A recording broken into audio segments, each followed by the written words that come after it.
My name is Carla Joanne Woolridge Welch, but I go by Joe, and I'm 77 years old. I was born in Richmond, Virginia. My father had a medical issue. We moved south where the climate was warmer. I went to several different schools from one year to another and wound up graduating from Miami Central in 1966. I went to work. I got married, had children, and I had to go back to work. I then started working for the state of Florida in the welfare department, was very depressed by that, moved over to the county, got the job at the airport at Miami International.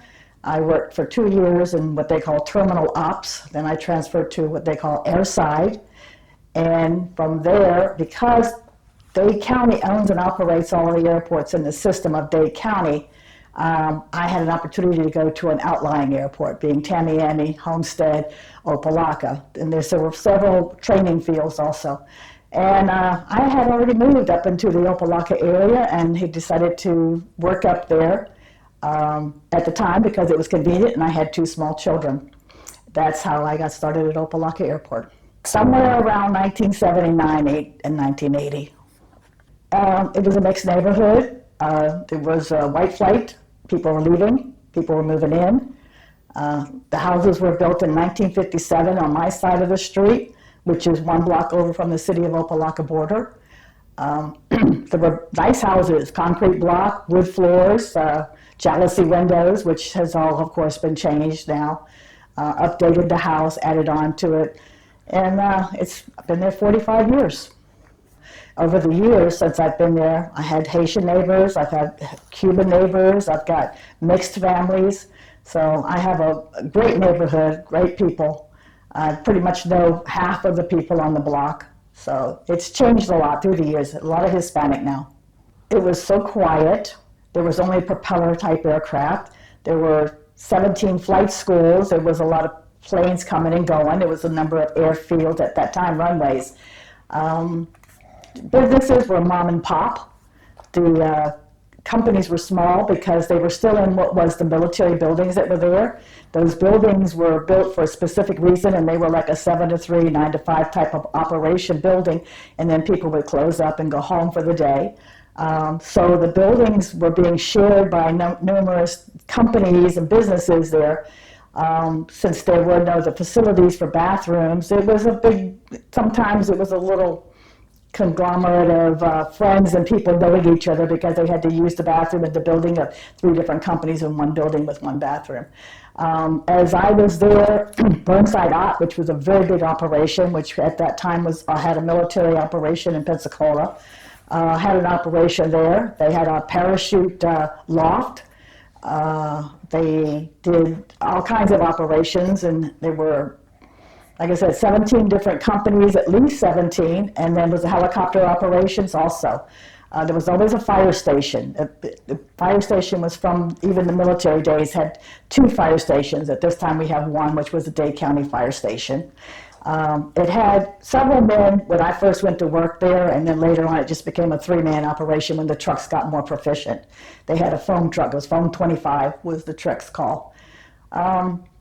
We drove pickup trucks. At that time, I think we had a Bronco, so that we drove around. It was lime green. They called it slime green. Later on, we got like F-150s and big tires on them and 4-wheel drive, which were very nice, air conditioning. So, yeah, it changed a lot. I knew a lot of people, watched the wives be the secretaries and the rental agents, and the husbands would be the mechanics and pilots of the different companies. They would leave in the afternoon to pick up their children from school and bring them back. There was a lot of my intermingling with them and their family situations, as was birthday parties, baby showers, weddings. I got to be a part of the family of that era, that time, and that network. Well, I understand that it was property of Glenn Curtis, that at that time that he started building his city, he owned that property and used it as a flying field for himself to travel wherever he traveled up to his hometown, New York. He then turned it in as the neighborhood started to grow, as his city, Opa-locka, started to grow. He put a pool over there, which was a huge, big, oval-shaped pool that was supposedly, from what I understand, the Olympic-sized pool south of Atlanta, Georgia, the only one. He had a riding academy, archery. I know there was skeet shooting, tennis. They had a place called what they called Cook's Hammock, which was beautiful big oak trees that were over there that people would go and picnic on the weekends. There was when I got there, the military had also built that area up into handball courts, tennis courts, another swimming pool with a above ground. It was actually above ground, but they had built it up so that there was an underneath to it that was above ground. That became the boxing ring, and one of my neighbor boys would go over there in the afternoons and box and was training. Later, that area became what they called North Dade. It was a playground for North Dade recreation. My children swam in the pool, got a free lunch, paid $0.25 to go over there from our house. They walked over. And like again, people played handball. The tennis courts were constantly used. It was a very active area for both the city of Opa-locka people and surrounding neighbors. When it was a military base, it was all included.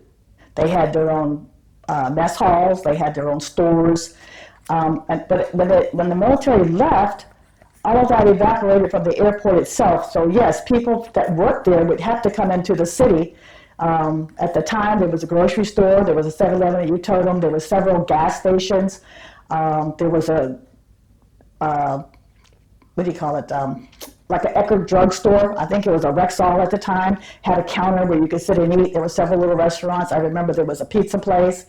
There was several, I mean, yes, everybody had to come over from the Opa-locka Airport to go in there at that time. The field was 1,800 acres. A lot of that's been given up now to private industries and stuff.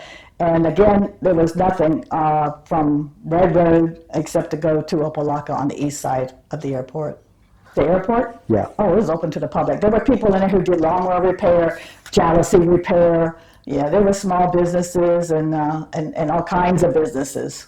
One of the things in politics was that since all the airports are owned by Dade County and operated by Dade County, Miami International was the star, and you want to, step in its place. So Opa-locka being the airport that it was, the buildings had never been rebuilt. The structure of the airport had not changed. The people who worked there were, like I said, independent people. There was aviation, of course, but there was a lot of independent companies and businesses there that operated on the airport. The politics was that you didn't build up the other airports to compete with Miami International. So there was never really, for years, I'll say 20 years that I worked there, there was nothing really done. Many years later, people who wanted to come there, for one, there's these things like landing fees. We don't have them at Opa-locka Airport. The size of the runways allowed for military aircraft, so that meant that any jet could go on the runways, operate at the airport on those runways. So some of the companies that had bigger aircraft wanted to come in, but they were afraid to. They just didn't know. They didn't have the information. It just wasn't put out there. There was nothing saying, hey, come to Opa-locka. There's no landing fee. Hey, we've got customs. It's always been an international airport. The whole time that I worked there, it was an international airport. But the customs, sometimes an agriculture department, an immigration department. So we had planes that went to the Bahamas every day, and they would bring back passengers. It was private jets, charter.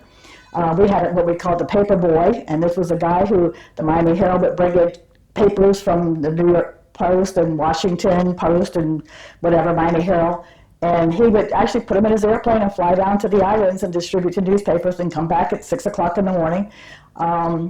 So later, as I was there, people started suing that wanted to place on the airport. They wanted to build a hangar.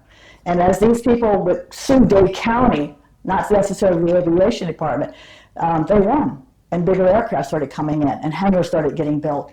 And then they had something called a 40-year building study, and it condemned every building on the airport that was military. So everybody had to scramble. Many of the companies went to North Perry. Some of them left the airport. There were businesses that didn't deal with aviation and went to other warehouse areas in Opa-locka, down the streets here. And the people that were getting in were now bigger aircraft. They were building their own hangars. They were putting in on their own landscaping, putting in their security. It just changed the airport. But again, I left in 2010, and a lot of this was just starting, and now it's really blossomed, the whole thing. I don't think there's hardly any, maybe 1 or 2 flight schools that are there, because compared to what it was when I was there, most of that has moved to North Perry Airport. I know that at one time there was something called the Jetport that was to be built. That was during Richard Judy's term in the airport at Miami International. And it was a whole bunch of stuff going on, again, politics, and it was turned down. Because it was going to be in the Everglades, and there was going to be a rail system that connected it to Miami International. There was plans, we saw them, but it didn't happen. Well, I started with the county of the aviation department in 1979, and I transferred to Opa-locka somewhere in the 80s. But I was like going up there to relieve people for their vacations. It's a very small crew of people, and there was no overlapping at the time. So whoever went on vacation or got sick or something, I would go in and replace them because it was convenient for me. And that went on until there was an opening, and I took it. My title at the time was Ramp 50. We were called airside attendants. Everybody hated it. Later, it became airfield agent. I don't even know what they're called now over there. But I had been there for so long and knew so many people, and people knew me, that I became Opa-locka. Well, at that time, you had Watson Island, which is where the blimp was for public use, rides. People would pay to go on rides. And the blimp hangar was basically used as storage for it when there was bad weather, work to be done on it, something like that. The hangar itself was actually built and shipped to Key West, or down into the Keys. And a couple of years later, somebody from the Navy said, "Where's my hangar?" And they said, "Oh, we built that." And he was like, "Oh, come back." They brought it back to Opa-locka, and they put it up backwards. It got used by the blimp. The blimp that was originally there, I'm not sure if it was the Mayflower, but it burst, from what I understand. It got snow on it, and it burst, and they had built another one. The second blimp that they brought down here was like 2 feet longer than the original and did not fit in the hangar anymore. Dade County refused to enlarge it, rebuild it, make it compatible to that blimp, and that blimp moved to Pompano Airport, or Air Park. Interesting. During the time that the blimp was there, they did commercial rides for people, like managers of Goodyear, tire people who sold Goodyear tires, and they would offer them free rides for them and their family at the time that I was there. And one of those times somebody didn't show up, and I got to go. It was awesome. The pilot had been the first time here, got to see how it operated. I was the only person on there that was a local person. The other ones were from out of state. I could point out things to them, buildings, a building actually that's called the Pink House that was in a Miami Vice many times, and I could point that out to them. I could point out sharks in the water at Key Biscayne. So another thing was that we flew around for over an hour, and there was a school in Miami Shores that we flew over 2 or 3 times. And on our third trip over the school, the kids had gone out into the yard and all stood out there and waved at us up in the sky, because the blimp was noisy and it flew very low, so the kids could see us out there on their playground. There was, of course, the crew that came to bring it down with the ropes. The people mostly were, I guess because at that time it was a 2-family working. They were not there at the time at home to hear it come in. Kids, if it was after school, kids would ride their bikes over, but it wasn't the crowds that I've seen and heard also from back in the 30s and 40s. When I first went to work at the airport, we were at what was called the dispensary, which was part of the hospital section for the military. And we were still using metal desks, typewriters, radios were attached to outlets in the wall. We didn't have walkie-talkies at that time. The Miami Vice crew would come in and they needed a rewrite. There were times when one of the actors would get tongue-tied and couldn't say the line, and they tried to rewrite it. And they would come to our office and ask us if they could make copies. We had what was that machine called? It was, you could send stuff through the telephone lines. And so I would say, yeah, we have a typewriter, but you had to type and run the spool at the same time. So yeah, they came and did a lot of work with us. I got to, at many times, we used to call it babysitting, where we had to sit and do security, although our job was not security. Our job was all over the field, and we were in touch with the tower, could talk to the tower. But there were many times when we had to do what was called babysitting. And one day, my son came over to visit me while I was at work after school, and he was sitting on the hood of the pickup truck that we drove at the time, and Don Johnson and the other Michael would walk around the set. They smoked cigarettes, and then they would have no smoking, and they'd all eat lollipops. And so Don Johnson walked up to my son one day and said, "Hey, you want my autograph?" My son goes, "Okay." He goes, "You got a pen?" And my son turns around to me and he says, "Mom, you got a pen?" And I said, "No." And he said, "Okay, call me later." So later on, he came back to my son again and asked him, "Did you find a pen?" And my son said, "No." But yeah, there was a lot of things that they did early in the morning, that they would have the sunrise. They had to have just the right time of day. It was an exciting time for us. We didn't get paid. We did sign releases every once in a while, but that was about it. But it was good times.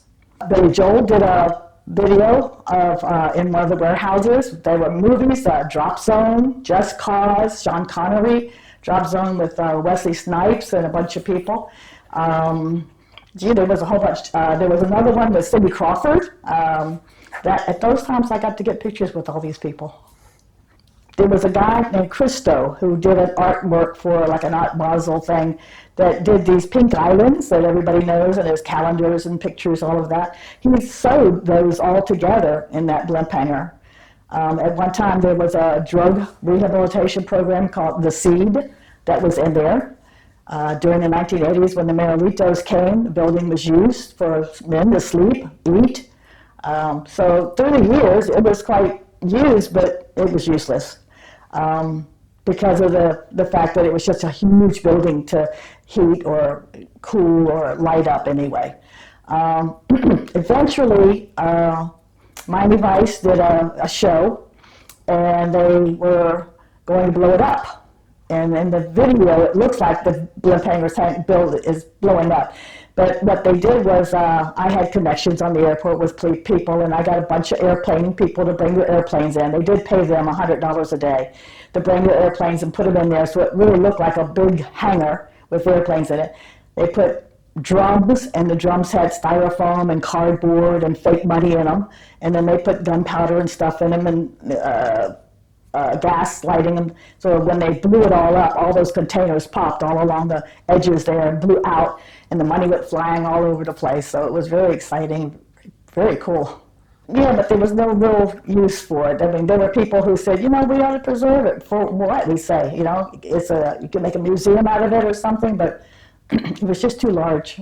We received many architectural drawings from students in different architectural schools or programs around the county, the state, on what it could be turned into, and different projects that they had for it. But none of it had, nobody backing any of that. Because the Navy was on one side and the Marines were on another side, and the field, I actually have some stuff. There was a time they used these, looked like they were steel rockets. They looked like little rockets about this big, and they put a shotgun shell in it. And the plane would fly over and drop them, boom, boom, boom, boom, boom, along the grass, not the runways, and the little shotgun shell would go off in it. And at one time, we were redoing a runway. We were moving it from one bit to another bit, and the machine that was digging up the ground, tons of these things were coming up in it. So I got several. One of the things that I did that made me kind of famous was I could see a bullet. And now this was people who shot the bullet at the airport up in the air, and it would come down on one of the runways. And I could see those because we had to do what they call a runway inspection every morning. And you could literally see it look like rocks on the runway.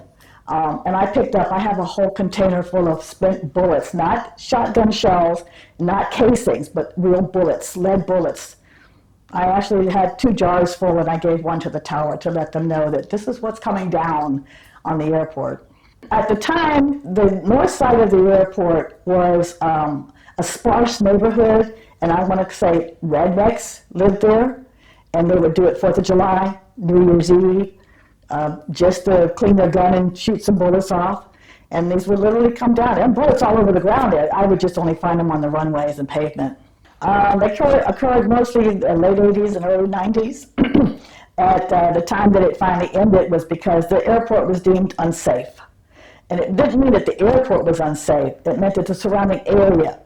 There were apartments that were over on the south side that they tried to coerce the people to leave for the weekend and gave them passes to come to the air show. They would come, say, the one day but not the other. So they was afraid that as the aircraft were doing their stunts, that there would be some kind of an issue that would cause these airplanes to hit a building with people in it.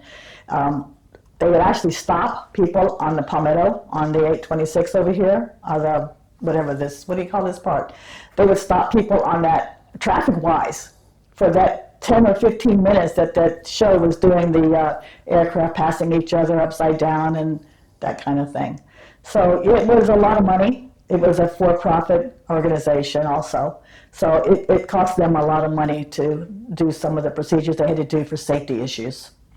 My daughter, at 12 years old, was answering phones and selling tickets, and she had, made her way to do that every year after that. My crew, the people who worked at Opa-locka at the time, and my crew, and the maintenance department that did the grass cutting and tree trimming and all that at the time, we were working. We were putting up barricades, we were putting up temporary fences. A lot of the people from Opa-locka would try to climb the fences and get in for free.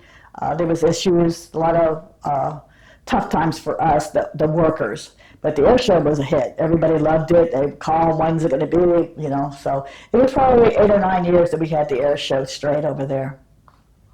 I got to go flying in what they're called the French Connection. It was a man and a woman, and they flew 2 planes, and they did aerobatic aircraft that they had. And I got to go, it was one of those days when they said to my boss, hey, do you want to go? And he said, yeah, and he looked at me and he goes, you want to go? And I go, yeah. It was scary, very scary. And a little airplane flying upside down, doing what they called hammerheads, which is going straight up and then coming straight down and twirling at the same time. But he took a picture of me in the airplane. I got that, where I'm waving back at him, my boss. That was George Mannion. He was great. There was, I received my 5-year pin during one of the air shows. That was one of the things that they did with the ceremony over there with on one of the days before the air show. I got to meet a lot of people. They would always have a cocktail party the night before, the Thursday night or Friday night before the air show. And I got to meet all the Blue Angels, of course. I was up close to the planes and the pilots. And got autographs and pins and patches and all those things I got. So it was great. Even though I had to stand on a street corner and direct traffic during the air show, all of that happened and I still got that connection. During the air shows, of course, we had not the air shows, but Super Bowl, we would have major aircraft coming in, big companies. During NASCAR, even though it was at Homestead, we had a lot of big aircraft and companies that were coming in. For disaster-wise, it was Andrew. At the time, being that the buildings that we had were built like they were all one-story, concrete, stucco, kind of very sturdy buildings. Miami International had a ceiling leak. Fort Lauderdale had flooding on the runways. North Perry had issues over there. We were the only airport open, us and Homestead General in Dade County. In this area. Yes, the Army came in. We had the Mountain Rangers, or the 10th Mountain Rangers that came in. They camped. They had tents. They set up a kitchen. At one of the times that I got to talking to a group of people, they were like bored. I went over to Walmart, which was down the street, and they came with games, cards, fishing poles. They came with tackle boxes. They came with all this stuff for these guys. When it was the big C-40s, 41s were landing, these guys would come off the back. They would be all dressed. They had their little red caps on. They had their white gloves on. It was awesome. It was beautiful. It was so, and it was so, it just felt, you could feel it, the people who had, that were the military, dedicating their lives to do what they did. You could just feel it when they came down, that their duty was there. They were there to do the job. It was so bad in the South. We had the Hueys, the helicopters on the south, the north field over there. They would take food and clothing. We had a hangar, even though it had half a roof. We had all this stuff that was coming in from trucks from all the way from Ohio, New York, Kentucky, tractor trailers full of stuff that was coming in for donations. And every night we would try to go and sort this stuff. And it was very heartening, it was heartbreaking due to the fact that they were sending down all this old wool clothing.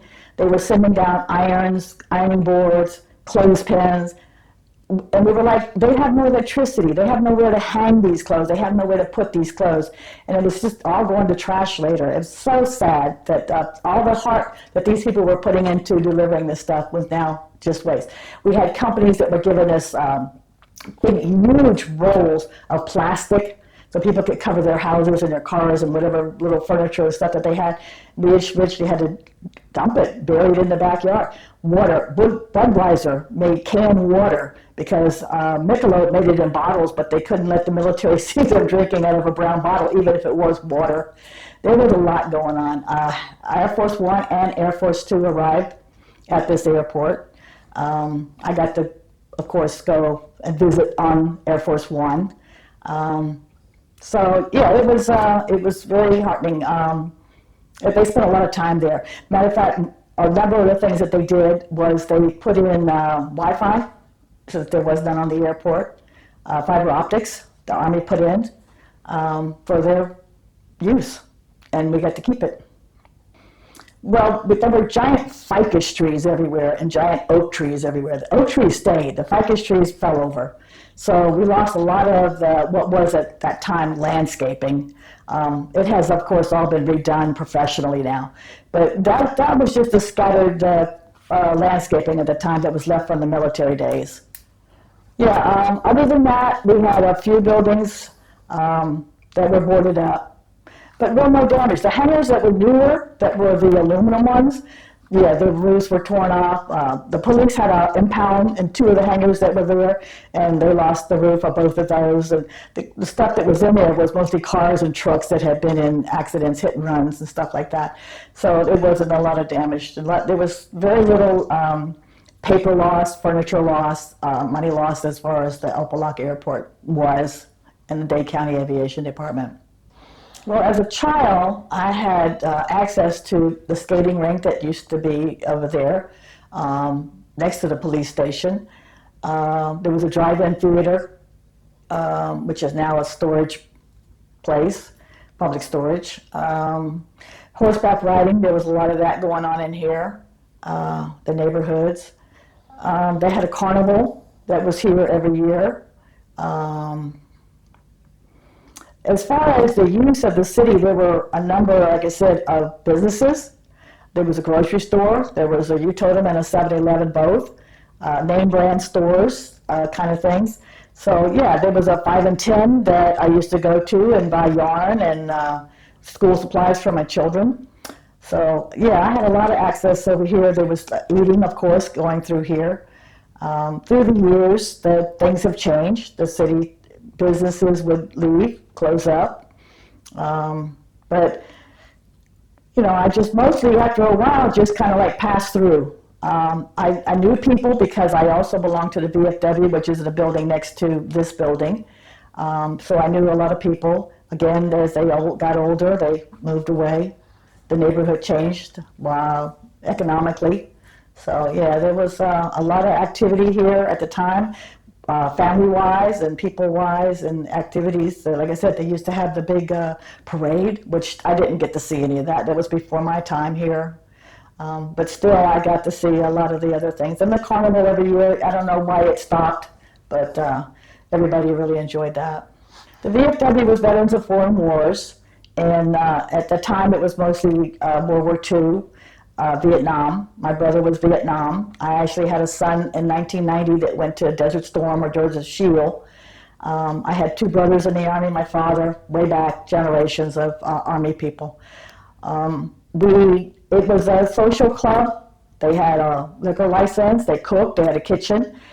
There was a women's league, and they collected things for Red Cross, the VA hospital. They did yard sales.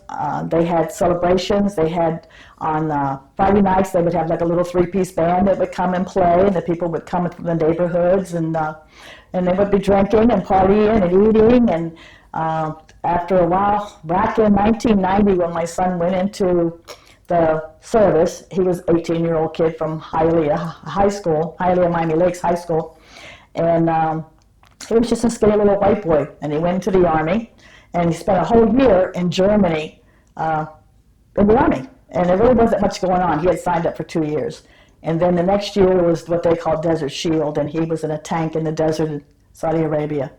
I panicked. I got scared. I started having things in my head. I started putting yellow ribbons everywhere around the airport. We had lockdown. The gates were shut. Everybody had to sign in and out to come in and out of the airport. I had gone to this place called Diamonds and bought these huge reels of yellow ribbon, was making giant bows to put on people's antennas, even the police motorcycles. At the time, Opa-locka had a lot of what we call alphabet soup people. The investigative unit, the motorcycle unit. There was a lot of police. There was a helicopter later on. And we had the fire station. We had the customs. We had immigration. We had there was always somebody from the DOD or FBA, FAA. There was people, Coast Guard. Of course, there was always somebody coming in with some card that, we're here with this. The FBI would come in, Secret Service would come in, especially if, like Air Force One landed there. But at this time, I was giving yellow ribbons out to everybody, and I was notified by my boss that the boss at Miami did not want us having a display of kind of patriotism on our uniforms. And I cried. And the Miami Herald at that time had put a little article in what they called Neighbors in Uniform, and they had like a neighborhood section for Opa-locka North Dade here. My son's picture had been in it when he graduated from high school and was deployed.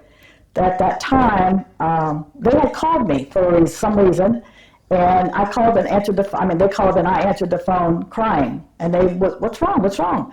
And I said, my boss just told me that I can't wear a yellow ribbon on my uniform, and I'm putting yellow ribbons on the gates, on the motorcycle, the antennas of the cars and the buildings all around here. And they was like, oh, well, we'd like to talk to you. And I said, well, my boss says, you can't do it here. I said, okay. I said, I'm going to the VFW right from the airport to there after work, 3 o'clock. So they met me at the VFW that day, and all the people came out to see what was going on. They took a picture of me and my yellow ribbon and the flag, and I was in the newspaper there. That kind of spread. I became the yellow ribbon mother. It was actually in the Newsweek magazine all the way to New Mexico. A friend of our ex-employee found it in the magazine there and had called me up to tell me about it. Joe, I just saw your name in the magazine. I was invited to Opa-locka for a ceremony. I was invited to Miami North, Palm Springs North for a ceremony, Miami, to talk about this issue and the patriotism and the Army and the militaries and the war itself. How far it was going to go, nobody knew what was going on. Wreath laying and Bayfront Park, all kinds of places and things that was going on. As far as the VFW, my brother was a member, and as a daughter of a military man, I became a member. Like I said, my brother and I were in there for probably 8 or 9 years, and it kind of folded again with the people leaving, dying, moving away at age. And so from there, the building just got shuttered and left, and recently had been demolished. The group that was still left here moved over to what was called the Fleet Reserve, which was kind of the same military activity building, but it was for the Navy Coast Guard. And they kind of did the same thing. They had yard sales, and they had charity events and magazines they would take to the VA hospital, things like that. There was another VFW Coast Guard, there was another VFW on the other side of 22nd Avenue. they never were, I don't know if they were chartered or what. I just know that at the time that our VFW would have those yearly ceremonies with the changing of the guard, that they would join us also. Well, with the airport, it's in my blood now. The aviation department is my blood. It's the years that I spent there. I was suspended a couple of times for overstepping my boundaries in the airport and was told it's not your airport. But I lasted and was able to retire from there. The fact that it's Opa-locka, it doesn't really belong to the city of Opa-locka. It never did. It was always a separate entity of its own. But because I worked so close and lived so close to the city, I was very happy with the city many years ago. It changed so much, and I got so disgusted with the politics and with the neglect that the city had taken. I have to say this on camera for you because Alex came and found this cute little house and rehabbed it and turned it into a gym, and has taken on this project with the city of Opa-locka as a preservationist. And through him, I did his tour, met him, and we've had now connected many other ways. I'm happy that he's done this. I'm happy to see that somebody's taking pride and love back in the city that many people, including myself, used to love. Just hope to see it come back, see the business come back, see the people come back, see the changes. I'm hoping to be here long enough to see all that again. My connection to the people who work there, the people who struggled every day to pay the bills, raise their children. I love the airplanes. I love the businesses that were there, the people that worked those businesses and operated those businesses. The changes was that it was so open and so friendly at one time, and now these corporations have come in there. And luckily I left before a lot of it happened, that they've become restricted to their properties. They rent from Dade County. I am Dade County. And we don't want you on our ramp. You're distracting. Our people want their privacy. That kind of stuff went on. So the changes are for the good. There's still no landing fee, but lots of money now that's coming in. I can't say where the money's going because I really don't know. I know that they pay for their rents. That's about it. So, but the atmosphere and the secrecy of the people now who run the businesses there is restricting. And I'm glad I'm not there. I love the airport. I live close to the airport. I hear airplanes over my house every day. I hear the helicopters. I see the rescue and the police, coming and going from over there. But I go visit my friends who still work there. But and I miss it. I was kind of forced into retirement, and I would have stayed a lot longer. But it is what it is.